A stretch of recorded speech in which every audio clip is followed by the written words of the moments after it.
Assalamualaikum warahmatullahi wabarakatuh. Yang saya hormati Bapak Samsudin Halin selaku dosen pengampu mata kuliah Pendidikan Kewarganegaraan. Perkenalkan, nama saya Aldino Maulana Muhammad dari Prodi Manajemen 3A NIM 1012010007. Di sini saya akan menjawab pertanyaan untuk soal UAS. Baik, untuk soal pertama yaitu pelaksanaan demokrasi di Indonesia dari waktu ke waktu mengalami dinamika. Berikan pendapat saudara bagaimana pelaksanaan demokrasi saat ini dan berikan evaluasi apa kekurangan dan kelebihan pelaksanaan demokrasi saat ini.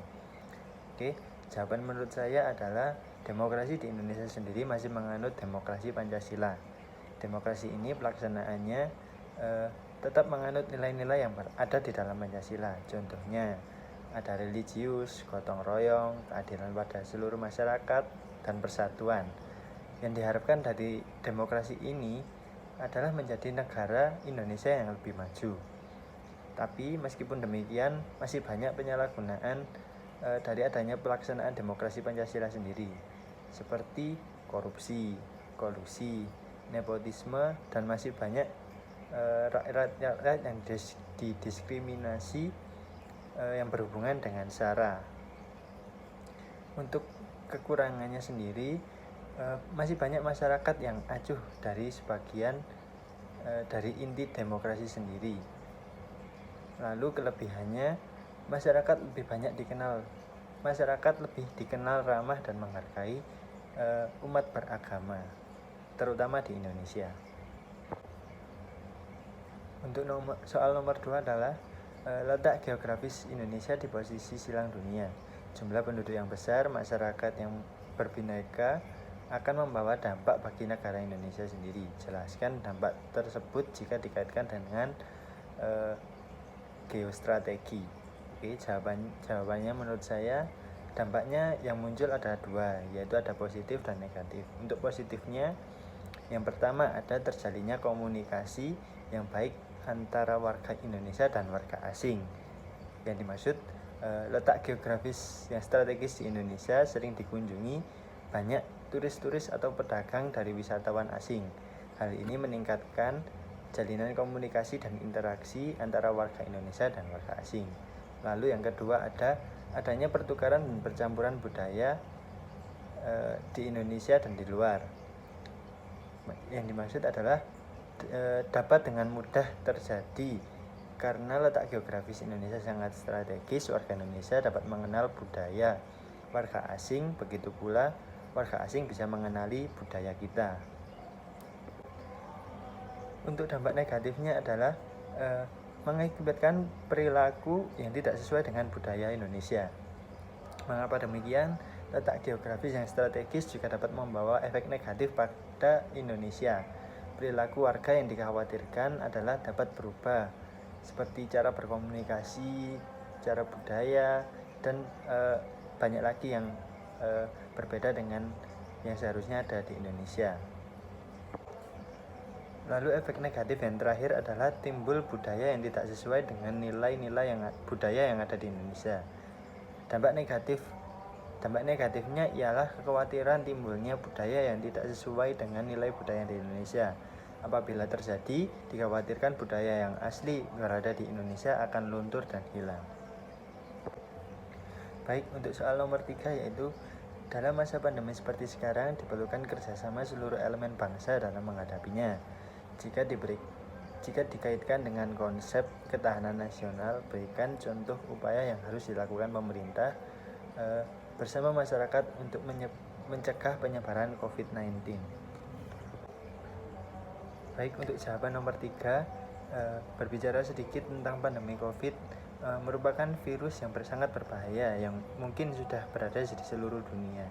Oleh karena itu, di sini ketahanan nasional kita diuji dengan segera mengakhiri pandemi ini, yaitu dengan cara mengikuti prokes-prokes yang telah ada, dan seluruh pemerintah ataupun rakyatnya wajib melaksanakan agar semua berjalan kembali seperti sedia kala dan normal.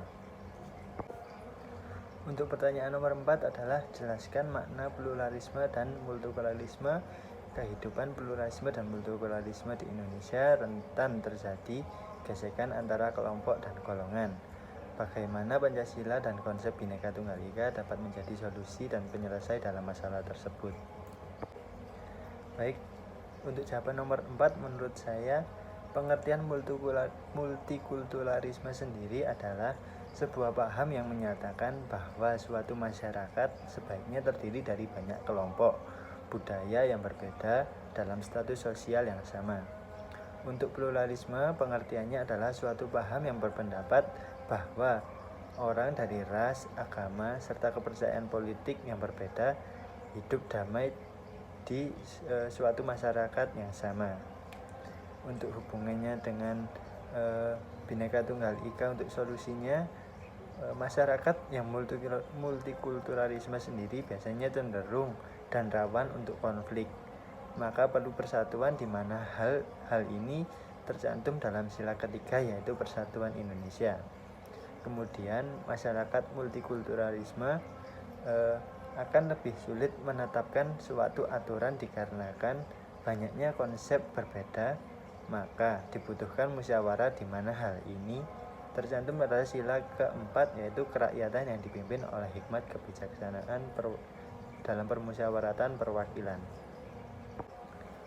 Untuk soal nomor 5, yaitu mengapa korupsi disebut extraordinary crime atau kejahatan yang luar biasa?